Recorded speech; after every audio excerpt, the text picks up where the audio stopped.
The Ramble Football Club is proudly sponsored by Glasby Pallets, offering a one-stop solution for all of your pallet needs. Get in touch now on 01709 585 646 to discuss your pallet requirements. And thank you again to Sonny and the team for their continued support of Ramble FC.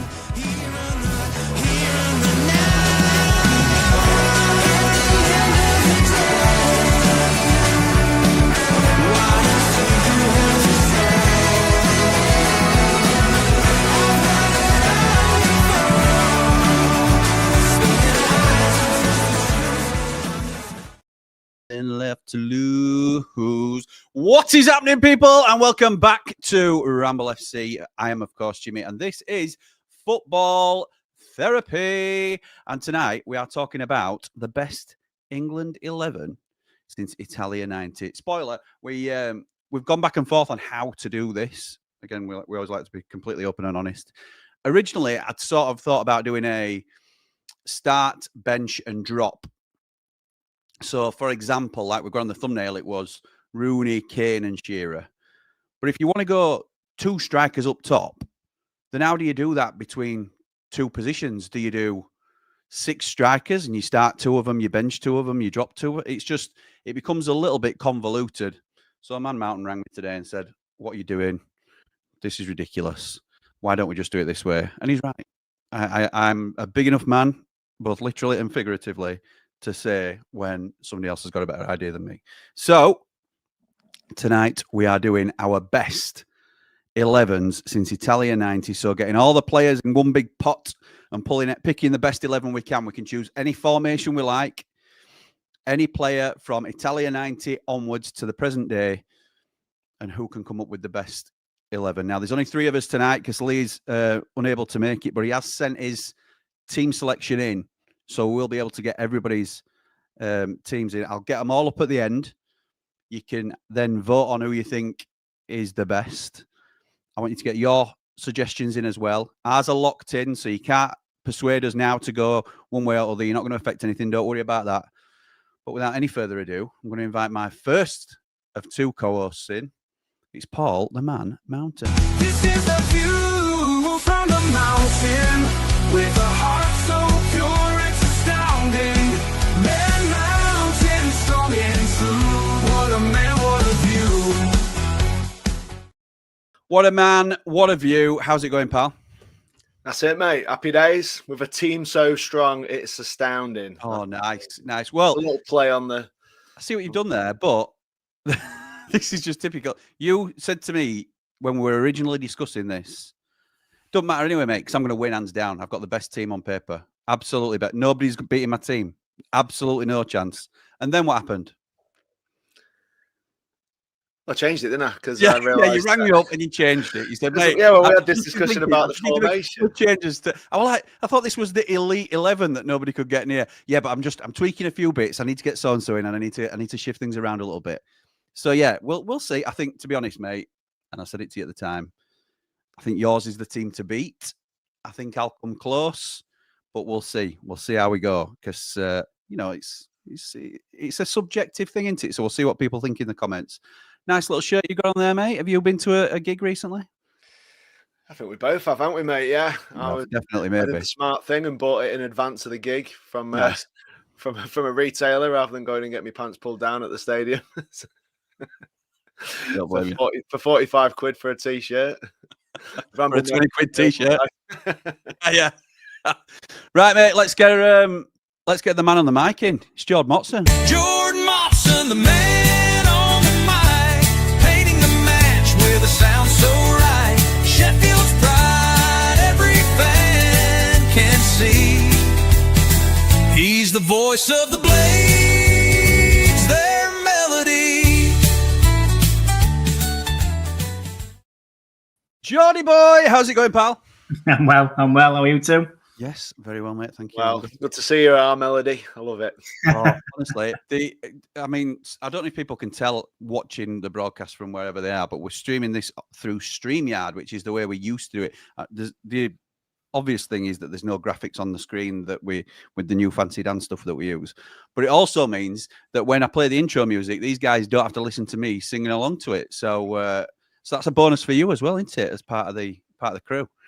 So, Jord, how did you find this exercise? With you being the baby of the bunch, you've probably got the least awareness of a little bit further back, I would probably say.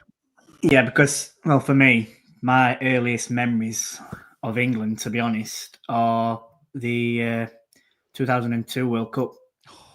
So, with that being said, it's probably going to be easy for people to guess my team. And I think people have to take that into consideration as well. When I know because I'm the only one that knows all 4 teams.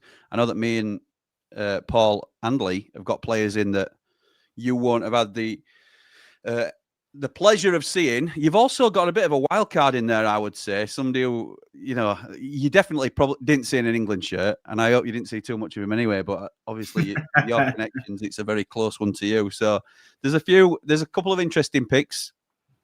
There's some that are in all 4 teams. There's some players that have just made one, and I've made that clear at the end as to who goes where. So, who wants to go first? Paul, we've got you in a 3-4-1-2 formation. Jordy, you've gone for a 4-4-2. Lee has gone for a 4-2-3-1. And I've gone for a 4-3-1-2. So we're all doing different formations. I think I've set it up in line with the thumbnail from left to right. So that is me, Paul, Lee, and Jord. And if we do it in that order, then I can jump in and fill Lee's in as well in the middle. So you're not getting 2 scoops of me in one go, if that's all right. So if you don't mind me taking the mantle, lads, I will go first and tell you that my goalkeeper starting off proceedings is, drum roll. Don't worry, we won't do this for every single one. It's David Seaman. And now, please don't be expecting me to have loads of stats on these players. I ain't got anything. I've spent most of the day doing all these things back and forth, putting people on backgrounds, then Paul Mountain ringing me and having me change them and all these sort of things. So that, I can't tell you how many appearances he made for England. I can't tell you how many clean sheets he's got for England. Mine is purely a layman's point of view that I believe Seaman is the best England goalkeeper I have seen. I will ask you your opinions on that in a second, lads, but I'm going to ask Paul because you've also gone for David Seaman. And Jord, you have also gone for David Seaman. So why, lads, are we agreed on the one guy between the sticks, between the 3 of us? Go on, Paul. Well, so when you quantify the choices for in that time period, I can't think that there was anybody who would come into it other than the 2 that have been mentioned. And who's the 2? That was my head went. Sorry, go again. David James, maybe. We've only mentioned Seaman. David James. James, Robinson. Yeah, I'm going to say Paul Robinson. Other keepers that played were like Rob Green for a little bit, which I wouldn't put him on the same level. And I'm just going to say Pickford. Yeah. Yeah, well, I said. Oh, sorry, I thought I mentioned Pickford. You might. I thought it was between those 2 because I think Pickford's played all his best football for England. I think he's. I agree with that. Yeah, I agree. I think he's done really, really well. Steps up to the challenge, and where I used to have a lot of reservations about him, I'm not be worried if he's our keeper going into the World Cup or whatever. So I think he's really grown into the role, and I think he's really good. Having seen them both quite a lot, and Seaman was really got a lot of caps and was the goalkeeper when I was a teenager. I think he took Chris Woods out of the team, didn't he? Which you got to have credit for that as well. And then I think he's the outstanding keeper. Peter Shilton before him was too early. He'd have been a good shout if we were going that far back. But certainly, I think for me, I thought Seaman was just a better goalkeeper, other than getting lobbed a couple of times. Oh yeah, in moments.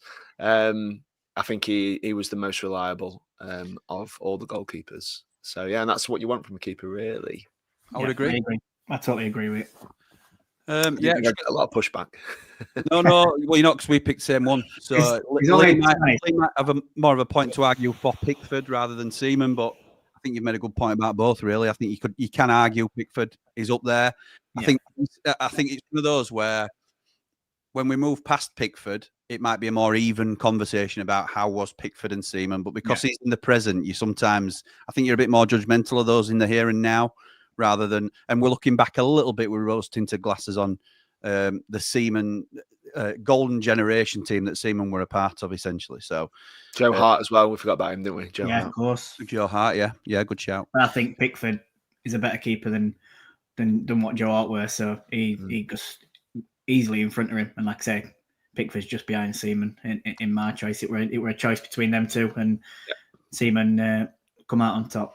So Seaman gets in 3 of the 4 teams already. What a good start for the Arsenal man, or the former Arsenal man. I'm just going to try and keep up with the comments as we go, lads, rather than blitz them all at the end. So Mark Meldrew starts us off saying, good evening, lads. Hope we're all well. Looking forward to this one. Up the Blades, up the Ramble, up the +5, up the -2, up the Patrick Bamford. I think that is as well from a Blade. The man on the mic, says Mark Meldrew. Matt says, evening, guys. God, this is a tough one. So many good players. Yeah, we've done this with on 3 Mardy Blades previously, haven't we, Paul, doing Sheffield United 11s and stuff like that. It's one we quite like doing. We've done Premier League 11s and all these sort of things as well, which you probably see a little bit more of on Ramble FC these days. So, yeah, it's a decent conversation, I think. J619 says, Paul Scholes said recently himself, Lampard and Gerrard could have played together for England with Scholes in behind as a 6, with Beckham, Lampard and Gerrard in front of him. Paul Scholes as a 6, I think you're wasting him a little bit, personally. He might have said that. I think Gerrard would have been the 6 of the 3.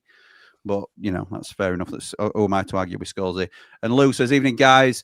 As a lifelong England follower, I love out like this. My goalkeeper is also David Seaman. Easy choice. Gives me Old Trafford PTSD, though, up the Ramble. Yeah, as a Blades fan, with that Paul Pesky Salido, best save I've ever seen live. I was going to mention that when we were talking about him then, because that really did actually. I know it weren't for England, it was for Arsenal.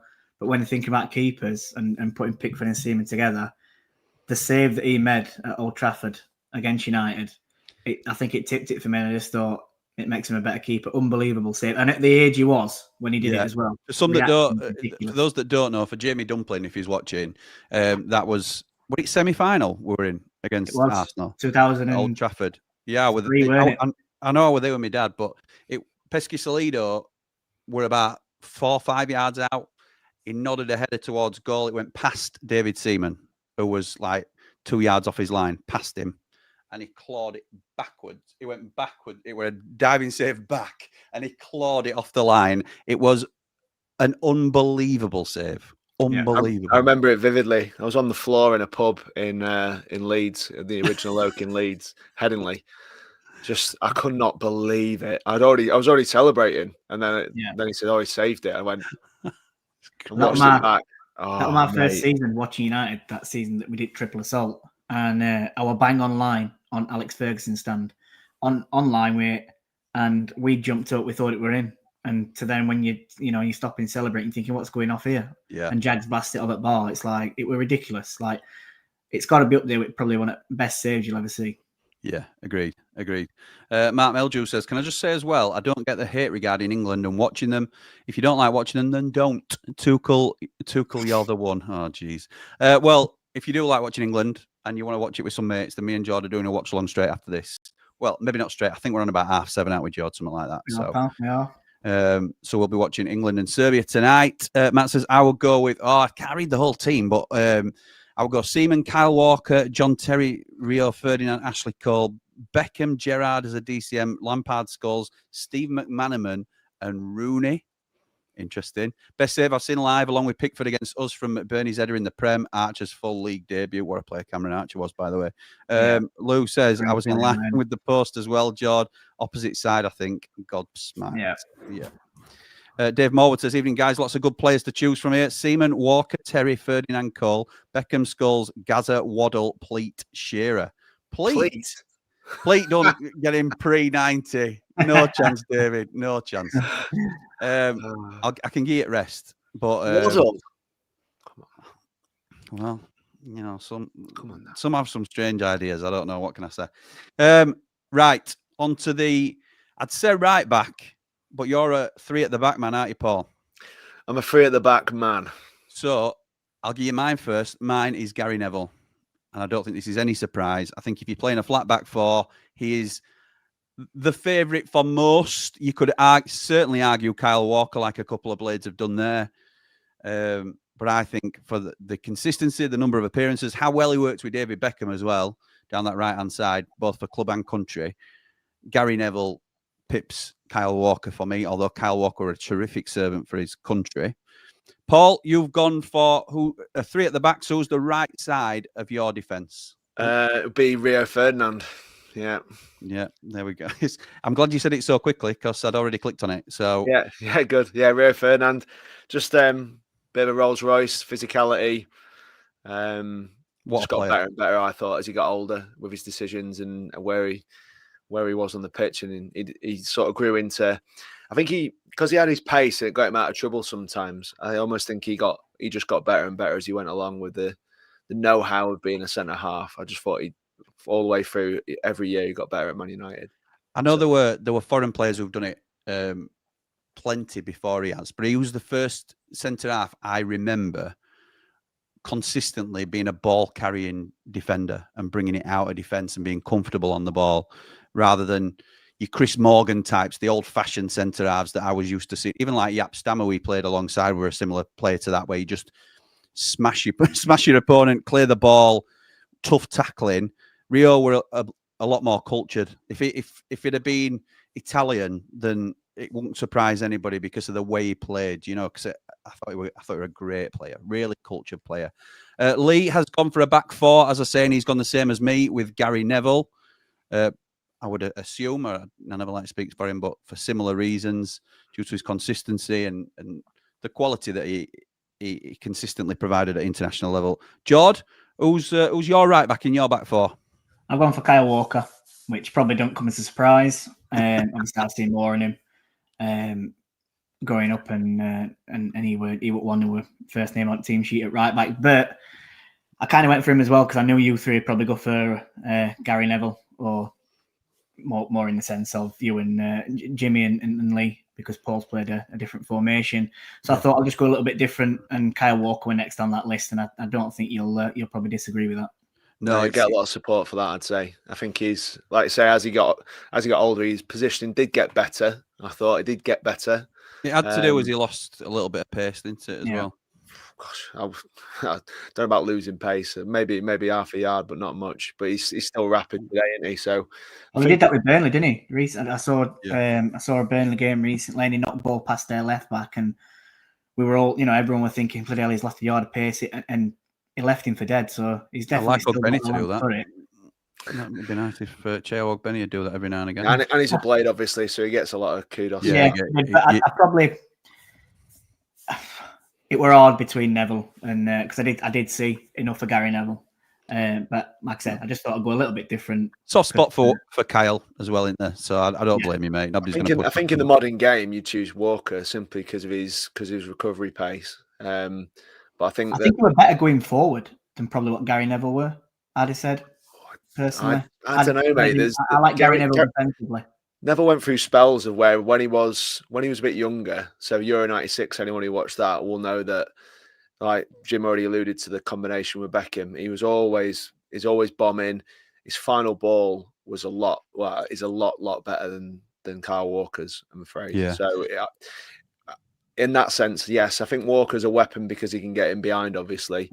And in today's games of transition, which is what half the modern game is, Walker is a very good defender. So I think it's a real toss-up for the two.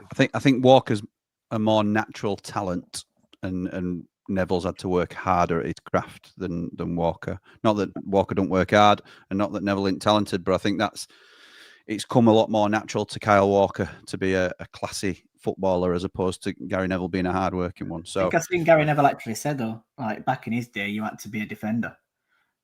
As in, he says if he were coming through, I can't remember where I'd seen it, but he said if he were coming through now as a player, he would not be able to be a right back. He'd probably be more a centre half because he wouldn't be able to get up and down that line. Okay. I think also for things like organisation, I'd say, and also like staying in line and things like that. Neville was quite well drilled, wasn't he? He was more of a student in terms of the actual art of defending than Walker. I think Walker did rely a lot on his physical gifts, should we say? I think that's fair. Yeah. Melju says, "Never mind that save. What about Jag's miss? That was more shocking." Yeah, possibly. It's the Meds, says David. He meant David Platt. That's fair enough. Lou says, Kyle Walker right back just pips Neville for me. Both fine players. I love a cavalier right back, though, and absolutely rapid. Yeah, that's fair. My first choice of centre half is Rio all day. World class centre half. Could do everything. Well, that is my first choice as my centre half. Oh, hang on. That's Paul's, and this is mine. Rio Ferdinand. Everything that Paul said, classy. Rolls Royce fits him well, I think, as a title. We've spoken about him already, so I'm not going to go over the same thing again. Paul, who's your middle of your three centre halves? So the centre of my three for his leadership is Tony Adams. I've gone for Tony Adams. Obviously, part of a team in Arsenal where I do wonder whether Wenger would have had such early success without the remnants of the George Graham defensive unit. Adams was an amazing leader, and everyone talks about that. And as a centre half as well, I remember him scoring a couple of bangers for Arsenal as well towards the end of his career. He could still play despite what people said, Donkey Adams and whatever. But he was a hell of an organizer, and someone you definitely want on your team if you're hanging on with a slender 1-0 league in a big game against some of the top teams. He's a real leader, and the fact that he played quite a lot of games half cut is really impressive. It has to be said. It's a bit like his dancing when he went manager of Grenada, whatever they're called. He must have been half cut when he did that. Yeah. What I'm talking about. Joe, did you see much of Tony Adams? Probably didn't. Did you? Not too much. Obviously, watching him back on Premier League years, it's been on Sky Sports. I know exactly what Paul's talking about, and I've seen enough to see his class. He was class. But yeah, I think he was probably coming towards the end of his career as I started following football. Okay, so Lee's first choice at centre half is Rio Ferdinand. Jord, who is yours? I picked Rio as well. You did indeed. Rio Ferdinand. He gets in. Echoing what Paul said, just an absolute Rolls Royce. Good at ball with his feet. He can defend. He was just absolute class, weren't he? That you don't really need to say too much more about him. He's probably going to get in everyone's team, I think. So we're on the third position, and he's the first one to nail down a full house. We've all picked Rio in our 11, which is a feather in his cap and absolutely deserved. Now, I changed mine last minute. My second centre half, which I'm moving on to now. I also had Tony Adams, and I've changed it. I'm still not sure whether I'm happy on choice because I think Tony Adams is a fantastic player. But I've gone with JT as a pairing with Rio Ferdinand in the middle. He's going to be my captain. I assume Tony Adams takes the armband for you, Paul, but John Terry's my captain. And I think just a little bit like, I think all the things you've said about Tony Adams, you could have been talking about John Terry, apart from being half cut. I don't think John Terry were half cut when they were playing, from what I understand. But leadership, determination, I think he was just a real tough, hard worker, a leader on the pitch, something that, a lot would argue that we're lacking these days in an England side. So, John Terry is captaining my England side. Paul, who completes your three centre halves? JT on the left, yeah, that's it. You got it. Again, leadership qualities. Loves jumping in a photo that he shouldn't be in. Full kit. He's a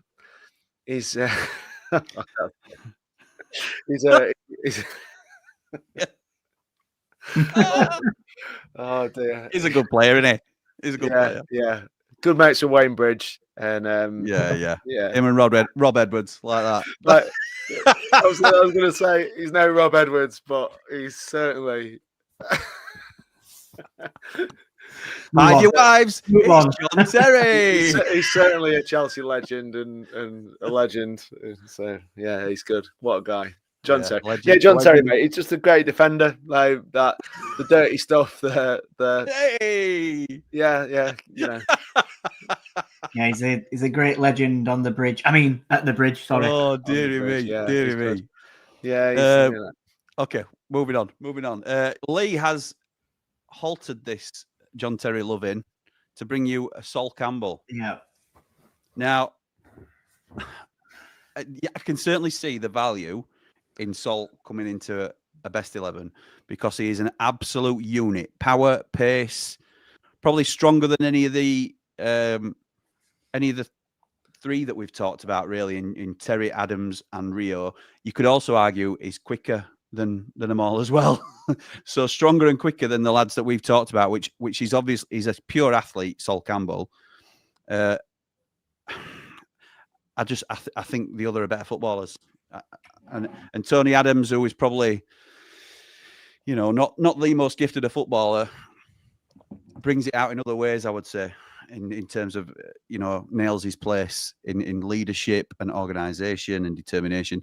I think I can understand why Lee's put Sol in, but he doesn't make my 11 personally. So, any thoughts on Sol Campbell, lads? Well, he were in as one of my choices until I come across my other choice. Because there's no way Rio Ferdinand and Sol Campbell, I think, would have played together.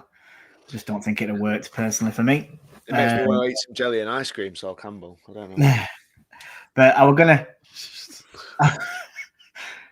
pick him, but he lost out to my choice, which is John Terry. Oh, why am I there? Why is that me? It's you. That's what we want. That's it. A better looking man's on screen. Yeah, absolutely right. There's 300 pictures I've got to go through here. That's why.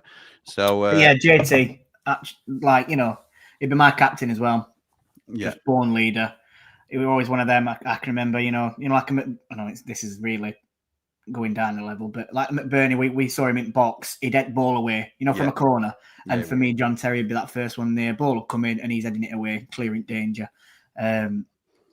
Just a natural leader, great football player, and has to make my team. Okay. So Paul's back three is now complete. He's gone with Seaman in goal. He's gone with a formidable back three of Rio Ferdinand, Tony Adams, and John Terry. That really, really good. I need a left back, and I'm going for the obvious choice. Look, I think it's between two. This, if we're going back to 90, I think you could include Stuart Pearce in the conversation quite easily, but he's not as good a footballer as this boy. Another one who hide your wives and all that. But top class left back, best left back I've ever seen in an England shirt. Just absolute top class player. Had a little bit of everything. Technically good, quick, could read the game really well. I think he first sort of caught the eye on the world scene when he marked Ronaldo out of the game and did an absolute job on him. And he were anonymous when Ronaldo were at his peak, really, when he were playing out wide. So yeah, Ashley Cole, top class left back. Can't say any other. Jord, I'm going to go to you next. Yeah, I've gone Ashley Cole. Just he could get up and again, he could get up and down that wing. His delivery into the box with class. Yeah. He's just I think he's probably one of England's best left backs, personally for me, that I'd seen anyway. I don't think we've had one since. I think it's a position that we end up being light in at left back, and we always struggle for these days. So I don't think we've had anyone anywhere near as good as what Ashley Cole were, and I think we were spoilt with what we got from him. Agreed, mate. Well said. Lee has also gone for Ashley Cole, with no surprises there. So that now completes our back four. I've gone for Gary Neville, Seaman in goal, Gary Neville, Rio Ferdinand, John Terry, and Ashley Cole. Who have you gone for, Jord? I've gone Seaman in goal, Kyle Walker at right back, Rio Ferdinand, John Terry at centre back, and Ashley Cole at left back. And Lee has gone Pickford in goal, Gary Neville at right back, Rio Ferdinand right centre half, Sol Campbell left centre half, and Ashley Cole as his left back. Paul, who is your right wing back, right midfielder?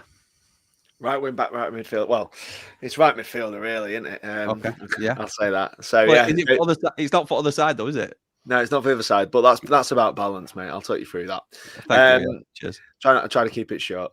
So on the right hand side is David Beckham. Now, this guy Can I just say as well, before you go into that, because I know you'll deliver some quality information about David Beckham. Yeah. Look at this specimen of a man. I'm a happily married man, but wow, it has to be said. Anyway, Yeah, carry on, mate. what about David Beckham though? Yeah. Hey.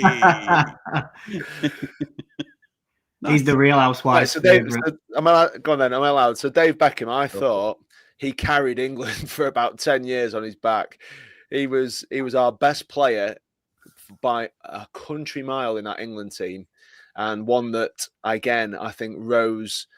I mean, his levels at Man United were incredible, and then I think he got better playing for England. I think he saved us, obviously, the Greece free kick, where he's basically enabled us to qualify for the World Cup with the last kick. He was the man for the big moment, final ball.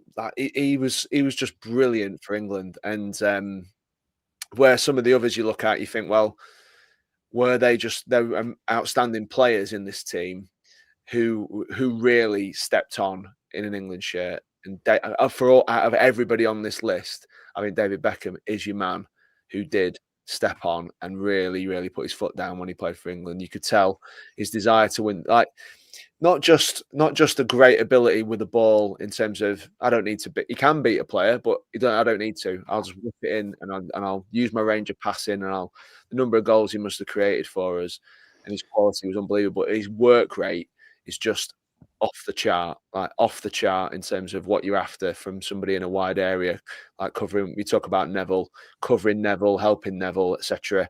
He's just. I just think he was England's best player for at least 10 years. So he's the one. Can I just spoil something as well? I couldn't get Beckham into my team.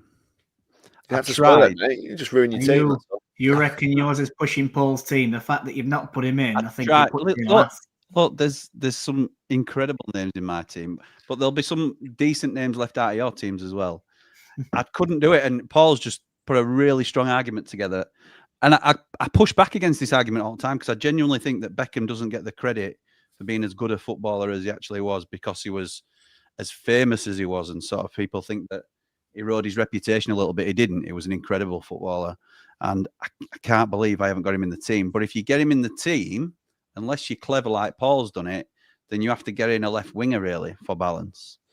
And I couldn't get a left winger in and Beckham to drop two players from my side. I just couldn't do it. So anyway, we'll get to it. I'm going to get some comments before we completely move in. So what's your favourite ever England goal, lads, from Italia 90 and onwards? Mine is Joe Cole against Sweden at the World Cup 2006.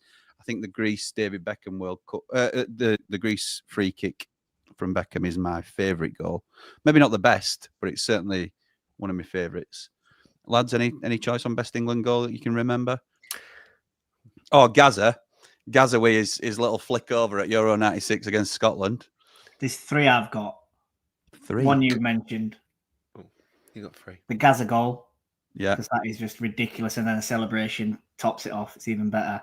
Yeah, dentist chair. One that's a bit different, it's Luke Shaw's goal against Italy, because the fact that we were in a final and we scored so early on, like, I remember being in the pub watching it and, like, it's like one of the best celebrations I've ever had. Like, everyone's running around going mad, jumping on each other, cheering. Yeah, there were a lot of game left, but what a moment that were. And it'd been better if we'd gone on to win it. We didn't, but yeah, that Luke Shaw goal against Italy in that final were definitely a memorable one. Yeah.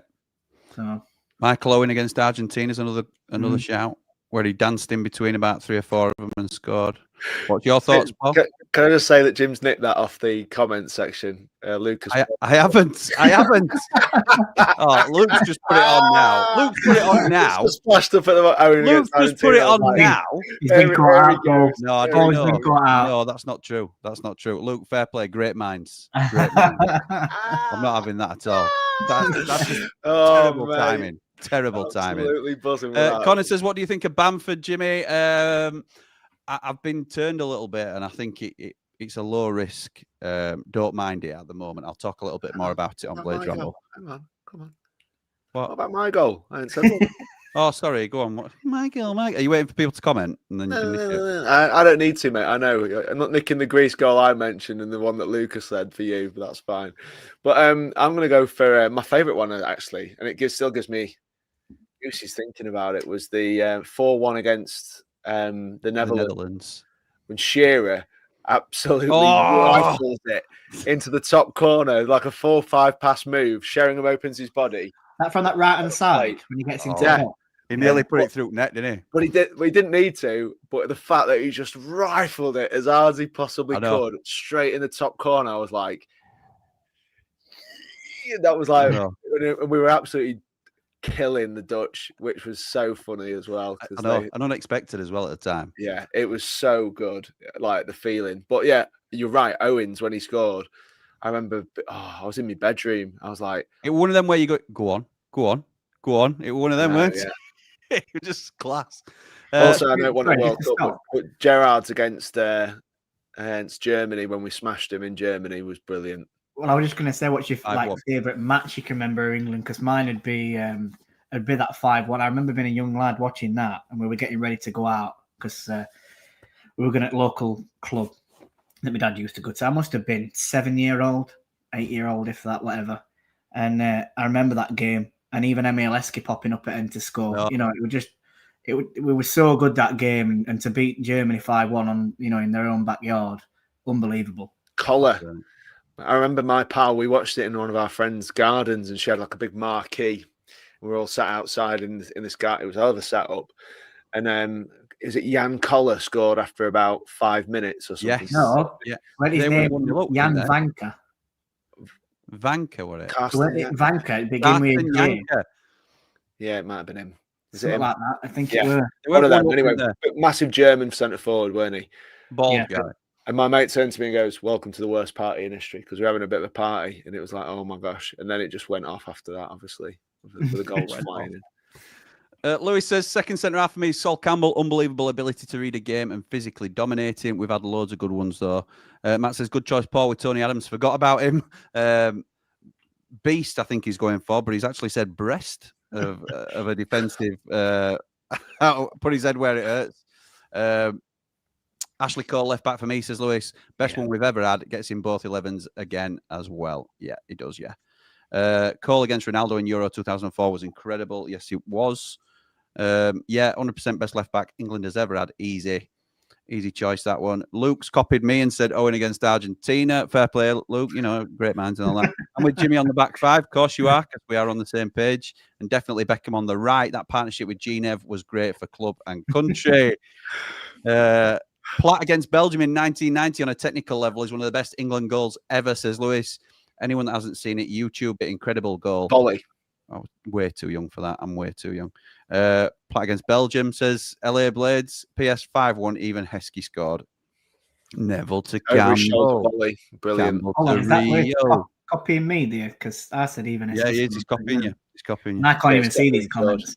Lewis is, yeah. Can't you see him when I put them up? I can't when you put them up, but I mean, like, I can't see him before like you two can, you know. Not as special as that, am I? No, I know. He's logged in on his special login, hasn't he? So he can have control. I know. Sorry to expose you there, Jeff. Not at all. I'm not having that. Love it. I'd have caved if it were a genuine. I'd have caved, but it's not. So right, we are going into midfield now. Paul's already in midfield. He's got his right wing back in David Beckham. If you like him at wing back, I'm not entirely sure you do. Yeah. My first one, Paul Scholes. We talk about technically gifted. I think he's one of the most naturally gifted footballers England have ever produced. A Man United and England legend. I genuinely think, certainly at the time, he, Lampard and Gerrard were in the side, that he was the one to suffer because he was deemed to be the best of the three. So he was the one that often went out on the left-hand side when they couldn't fit two of them in the middle because they had to choose 2 from 3. And I think Scholes was the one that they opted to put on the wing because he was the best technically of the 3 at that time in his career. Go for it, mate. They did also do Gerrard on the right sometimes and put Scholes through the middle. They when did that Beck available. I know it's well talked about Scholes because everyone said, why can you don't put your best player out of position? But Gerrard did move out to the right on occasion as well. Yeah, around this time period, there were like a 4 or 5 year time period where like Iniesta and Xavi were like really well spoken about, and they both said that Paul Scholes was the best centre midfielder in the world, and England are playing him on the left-hand side. So, Scholes gets him the middle of my midfield. He's in my middle three. Paul, who makes your first central midfielder spot?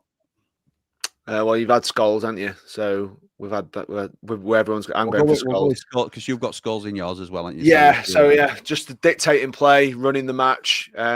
Reminds me, is more of like a. I think he was well admired, like you say, by people like Zidane and people who said nice things about him as being like world-class player. When the best footballers in the world are saying you're the best, it speaks for itself, doesn't it? It speaks volumes. Well, apparently, he could hit you on the head from about 50 yards away, and he said in training, it was awful. So because you turn your back on him and he'll pop one off the side of your head, and it's like his accuracy of passing, his range, the goals he scored. I mean, when he was getting forward, his finishing, a strike on a man that size, like the power and the technique.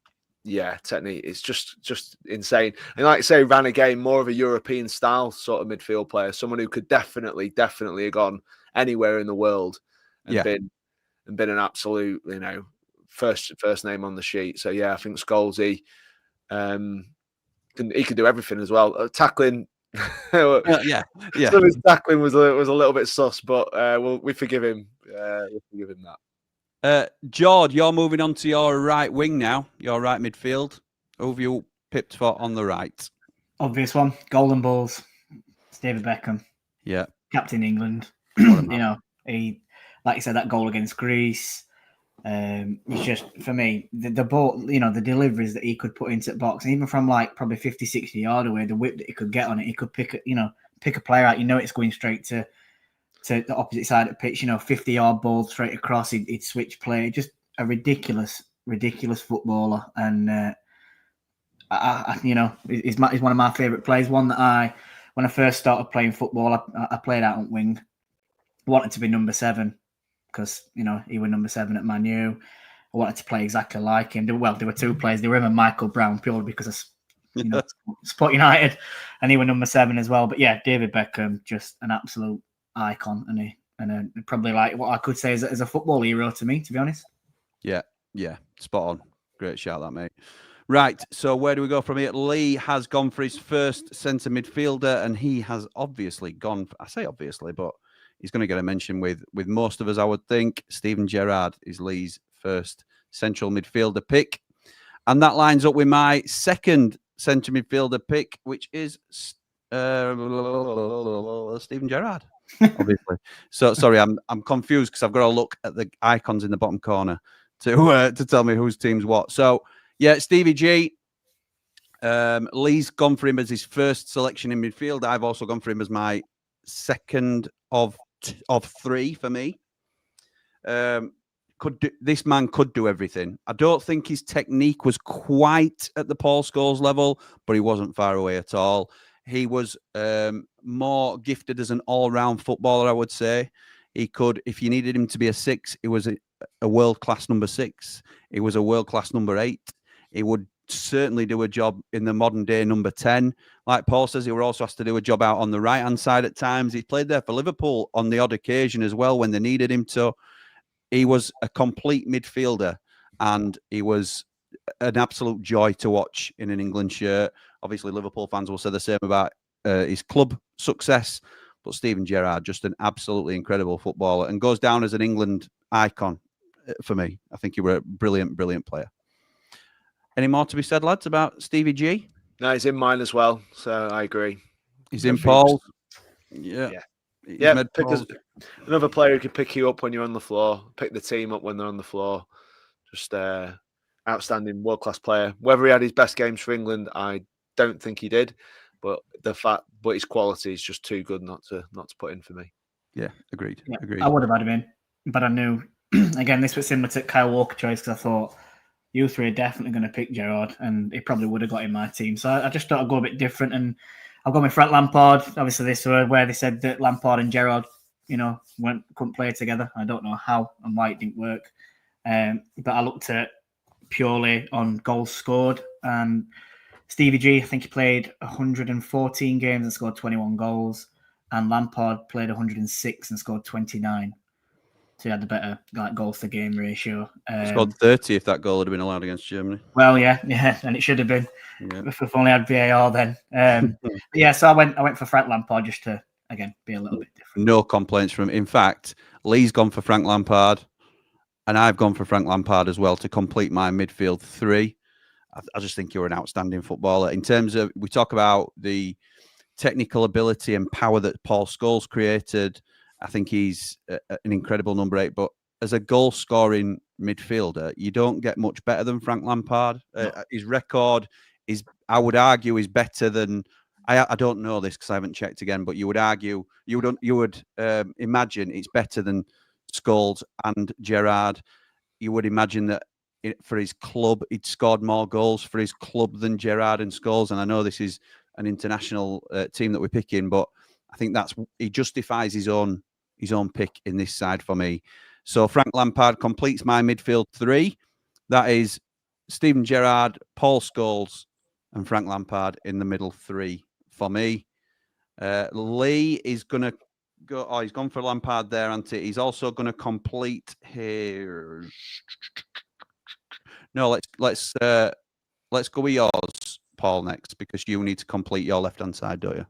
Yeah, so again, I think Jim was trying to stitch me by saying that they had to be wing backs. And David Beckham wasn't a wing back, but I think on that left-hand side, Ashley Cole is our best left-sided player that we've arguably ever had. I think that there's arguments if you're going to play an attacking 3 for people like McManaman and for Joe Cole, who did really well for England as well. His namesake. But I think on that left-hand side on my 3 and 4, so if it's the left-hand side of my 4, I think Cole gives you a lot of balance, and I think he can do, like George said before, a bit of everything. Final ball, pace to get back in if required. Sort of see him shifting into that back 4 if Ferdinand decides to go on a little mazy. I think he slides in quite nicely. Just, part of the system, if you know what I mean. Similar to Burrows, but obviously not, but a slightly different level. So yeah, slightly different. So I took some stick early doors for not being able to get Beckham into my team. You've not been able to get. Who have you left out here, Paul, in centre midfield? Lampard, yeah. I just don't think he's quite the quality of the other 2. I agree with his goal scoring record. I think he made the Drogba thing work, because if you're going to play a solo striker like Chelsea did for a long time, I think Lampard was given the license to go and join in and almost, not quite, because he did start in midfield. He dropped into midfield when they were getting back into shape, but he almost played as a 10 for Chelsea, and his finishing is outstanding, absolutely outstanding. And I remember that clip of Harry Redknapp defending him in a press conference really well, saying this kid's going right to the top, and he certainly did. His goal record is better than most strikers.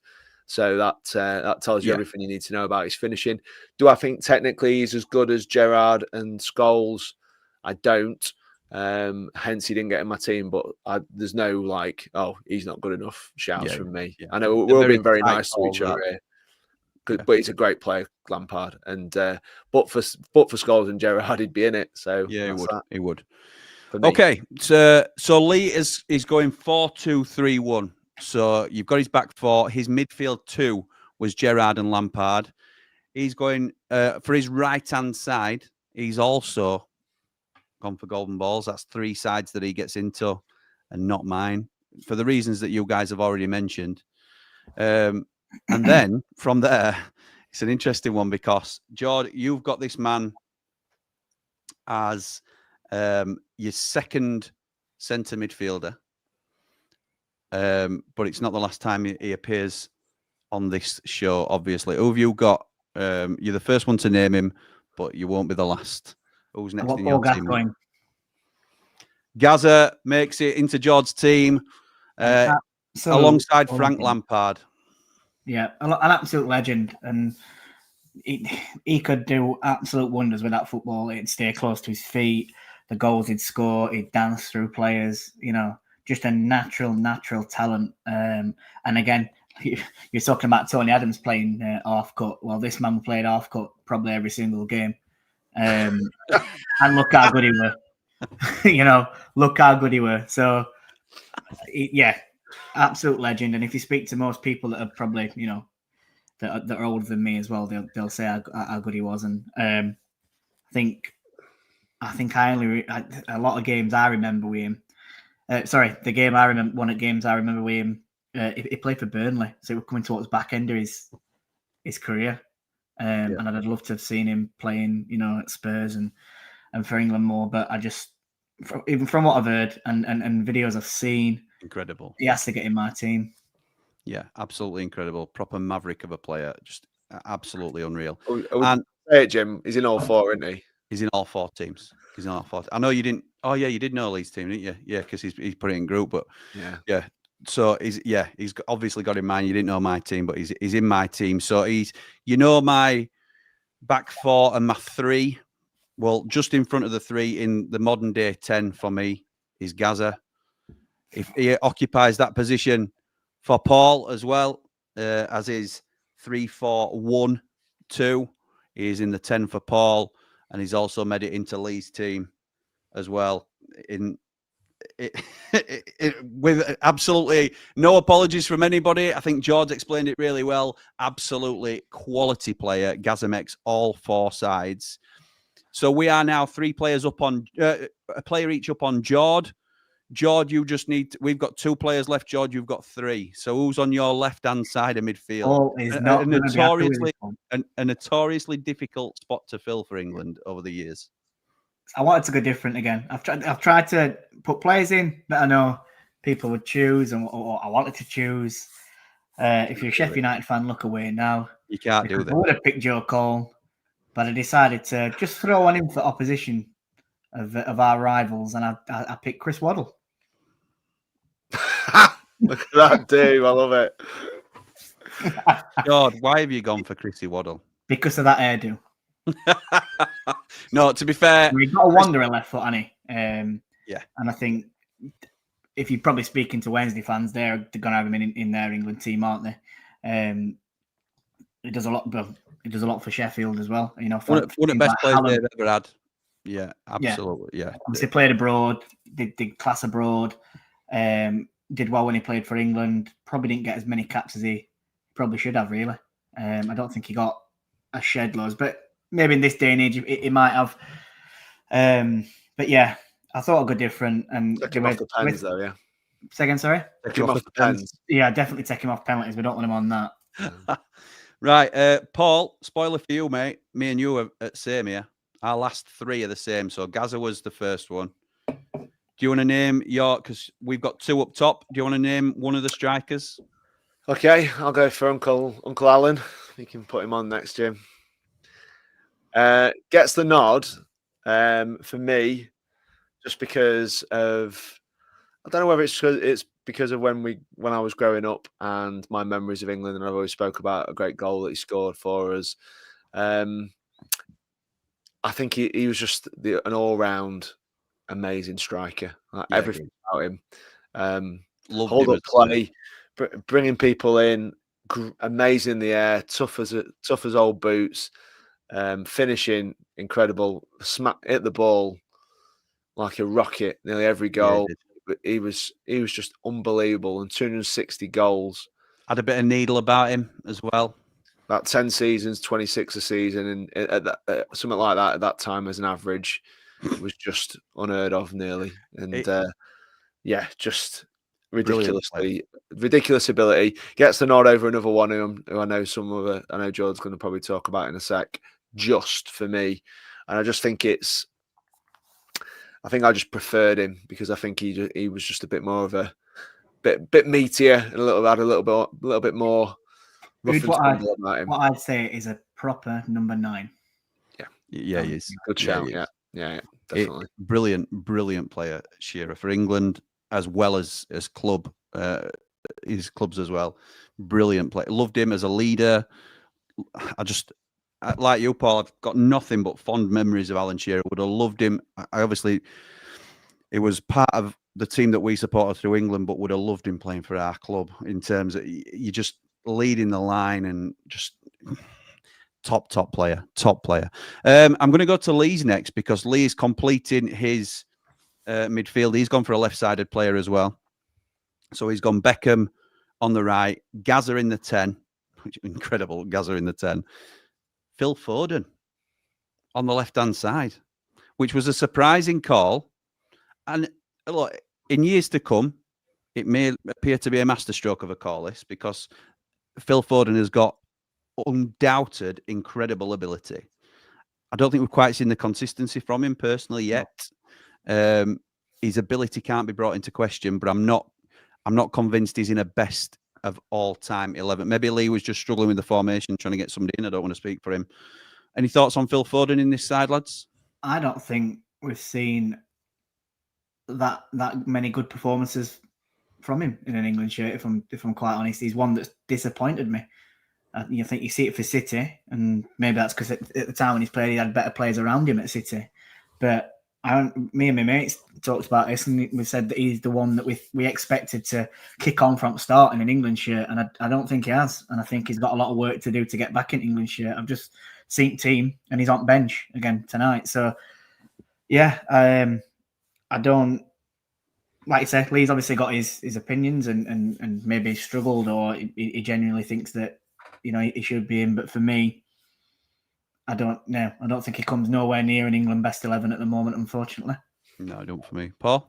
No, total dud call from Lee, I'm afraid. Dud. Mate, it's dud. It's the only one I can stand there and go, I don't think Foden starts for England today. And he should be in the prime of he's not. I don't think he even gets in the team right now. So we've gone far back enough to have John Barnes potentially in the team, haven't we? Yeah, well, yeah. I mean, there's. Are there any comments on that before I have a look? Look, so and so's commented. I know. Yeah, this is what I mean. This will be. Let me get to some comments actually, just so I can't get accused. Barnes against Brazil, says James, or Beckham against Greece. Luke says how he didn't go in with three in the middle in the mid noughties kills me to this day, says Luke.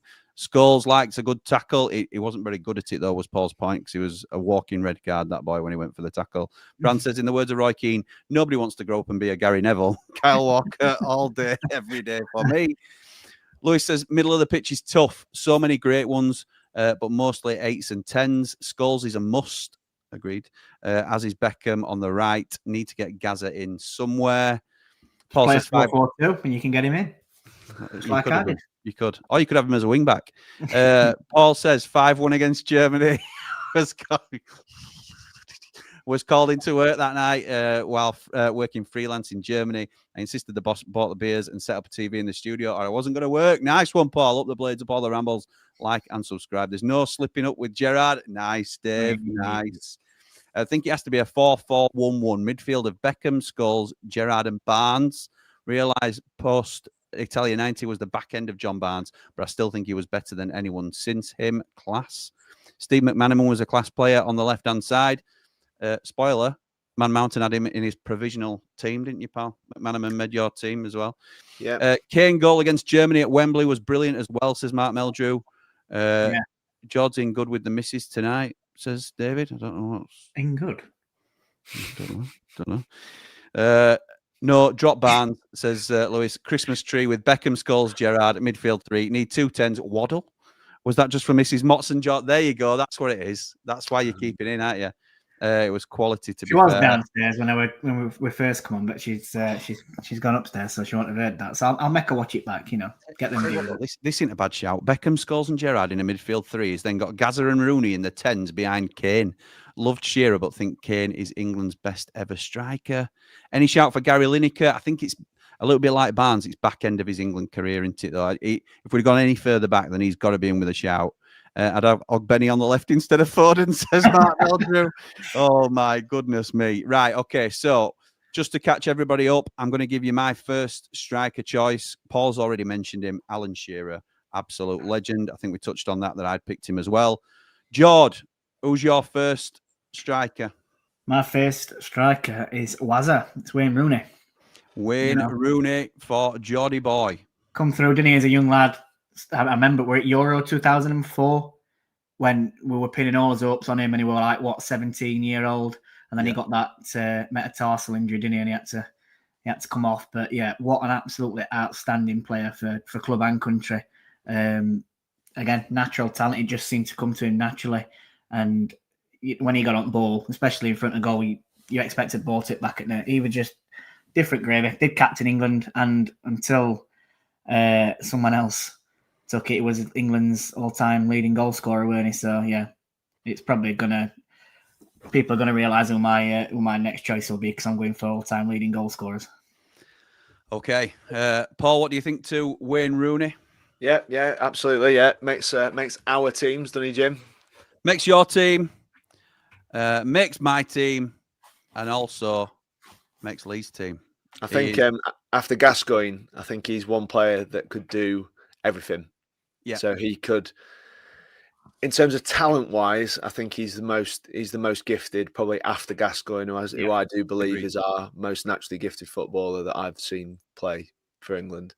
And to the point where I'd put Gazza in talent terms in the top 5 I've ever seen. So I think Rooney's not far behind. I think he everything.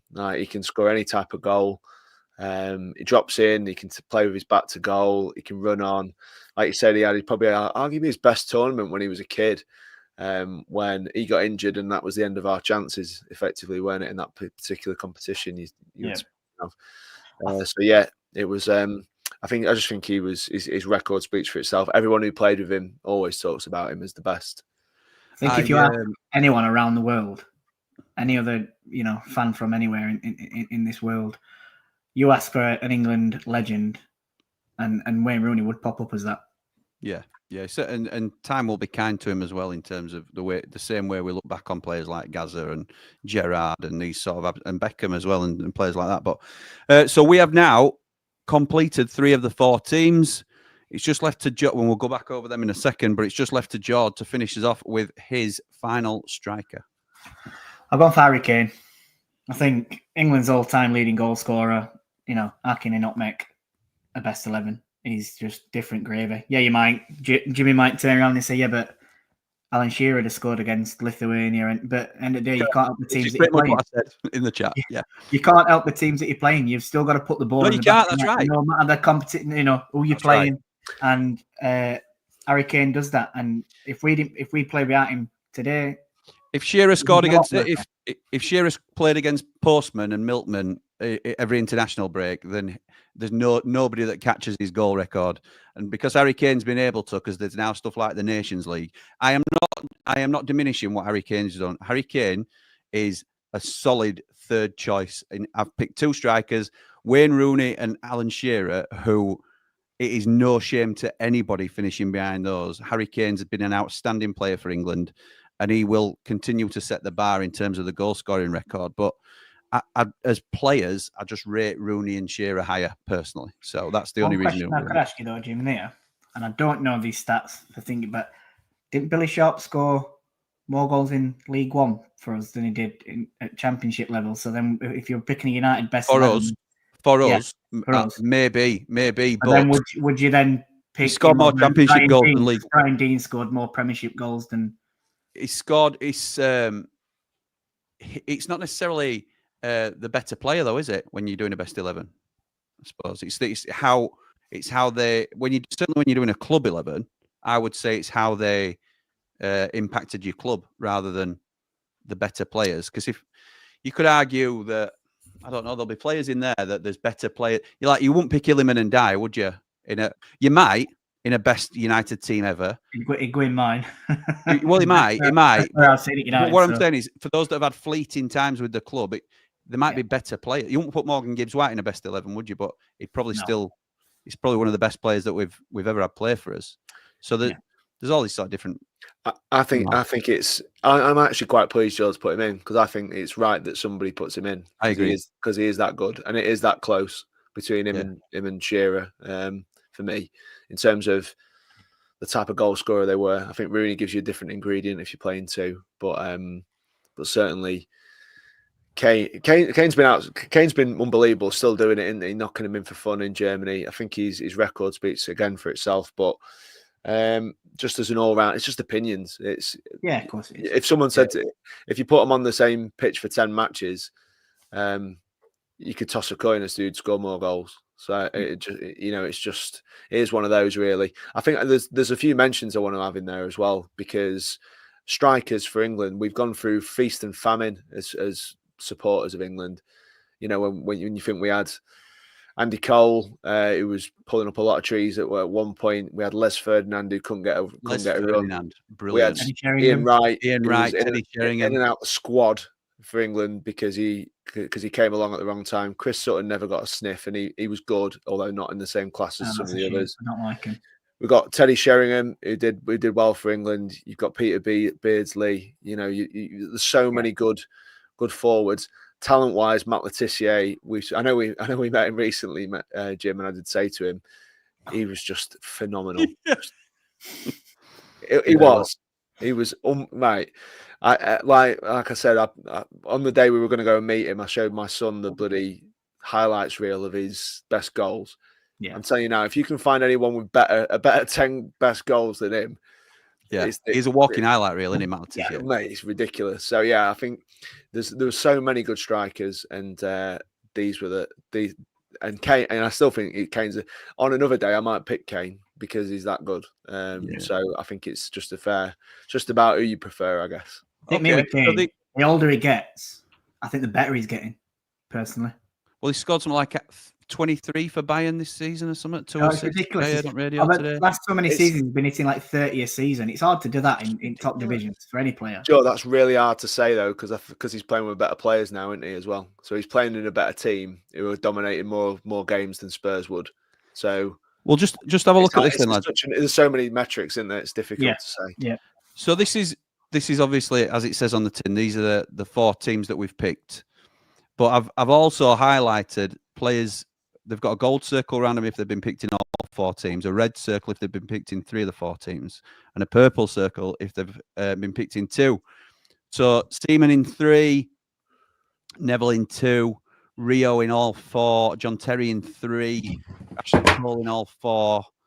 There's some real quality here, isn't there, in these sides? None of us are far wrong, I don't think. So any thoughts on anybody else's team? Do you think anybody pitch your own team to win it? Yep, 100%. All day long. Mine wins. All right. I think he was. I'm joking. God, he was definitely expecting me to say that. I know. No, not at all. Not at all. It's a genuine question. Does everybody still stick by their own teams, or having seen anybody else's, do they think? If I'm quite honest, I think it's a toss-up between Jim's and Paul's. I do. And I think I am going to give it Paul just. I think that's probably fair. Paul, what's your thoughts, mate?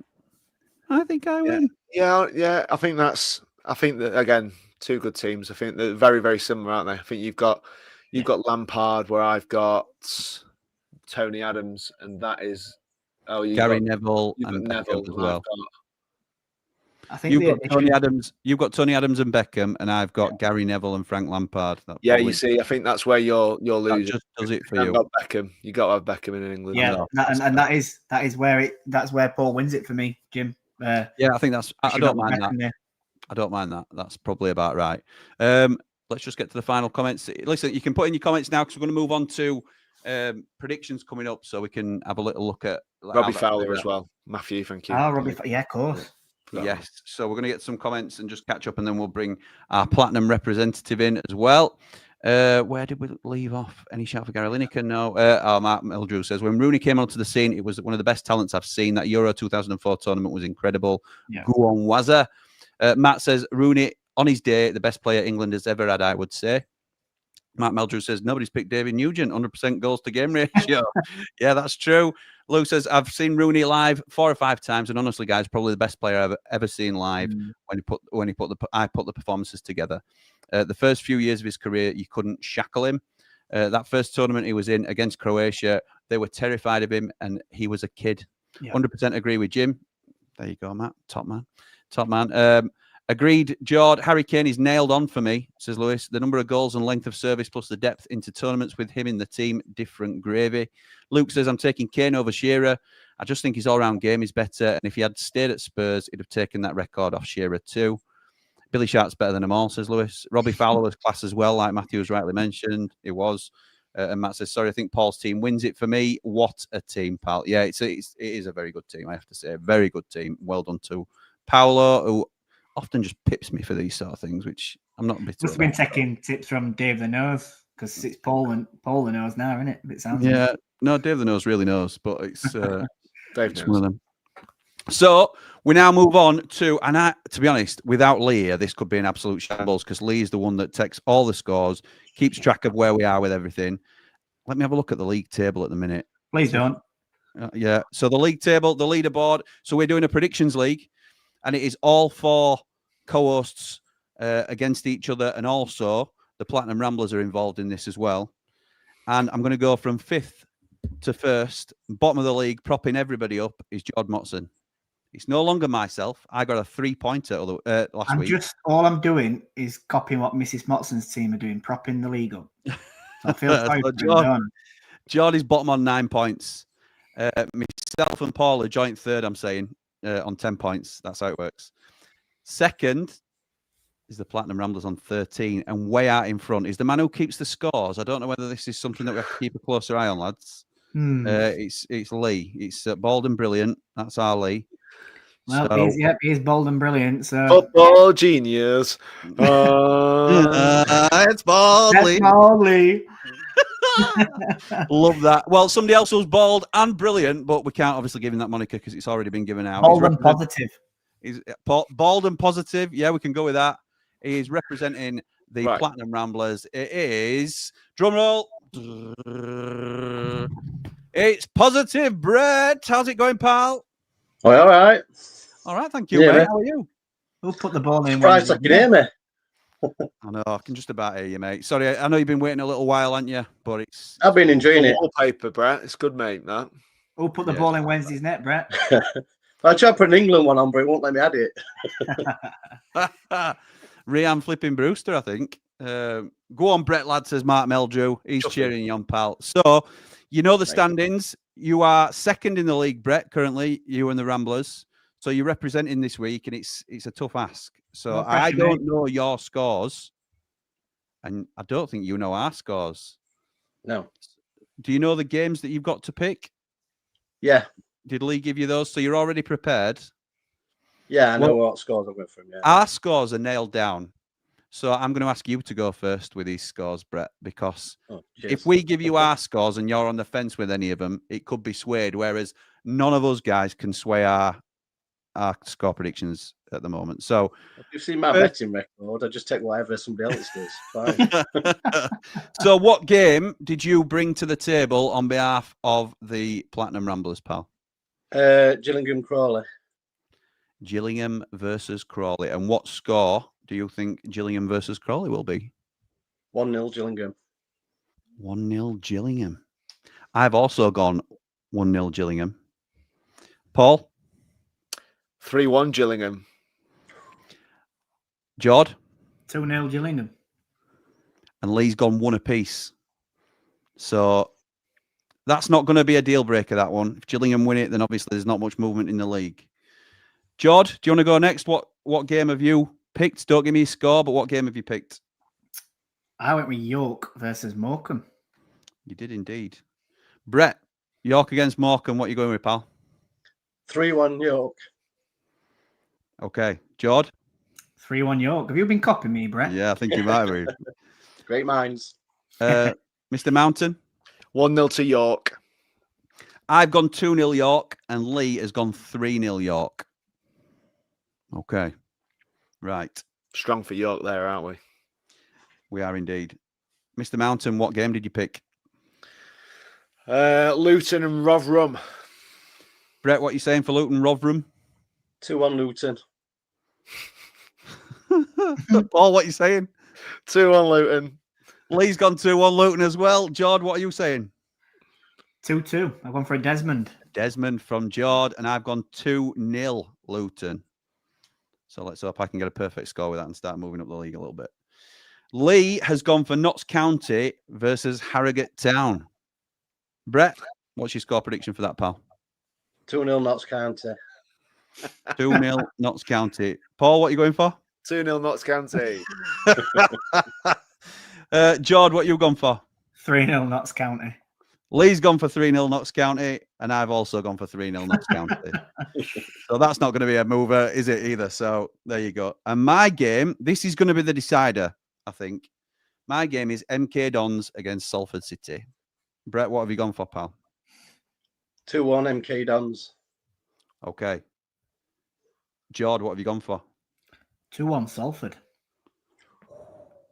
Lee's gone for a Desmond, 2-2. Paul, what have you gone for? 2-1 Salford, me and Geordie. Great And I've minds. gone for 3-1 MK Dons. So that will be the one that slides this week.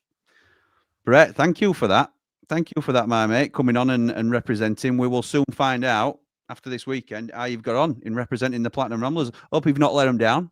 Brett, Oh, go on, cheers. Brett. Tell us which team was the best, and who was there anyone that you'd Yeah, have what in you your got? England team? Let me pull it up again and see what you want to say about these, Brett. What Well, you thinking, mate? I'd go with Paul's, but I'd have changed Gascoigne and I'd Rooney in 10. And then And play put Kane Kane. up top. Yeah. It's not a bad Drop So Gazza. You drop. You dropped Gazza. And then, yeah. Only Brett. because, well, to be honest, it wasn't He's because trying that to fit was- Kane in it. He's trying to fit Kane. I and said I'm Rooney. too Brett. young and doing it before my time, but No, I'm not. I'm going to say you might look like a baby-faced assassin, but we all know you were around to see Gazza. So but to be fair, one at left wingers as well that I always wanted were Darren Anderton. If he'd not had so many injuries, he were brilliant for England. Brett, if I'll- you're on about Darren Anderton in all-time England 11, mate, you'll not be allowed Who's back on. best on left? Phil Foden gets in before Darren Anderton, and that were a terrible shout. Whoa. Mate, Steve Froggatt dislodged him at one point. To be honest, Steve you know, Guppy said that, didn't you he? know We're when you England- Oh, stop. Steve Guppy. Steve Guppy, weren't it, Steve for Guppy. Leicester? Steve Guppy They got were in for England's him. Tom Davis. do you know we missed off?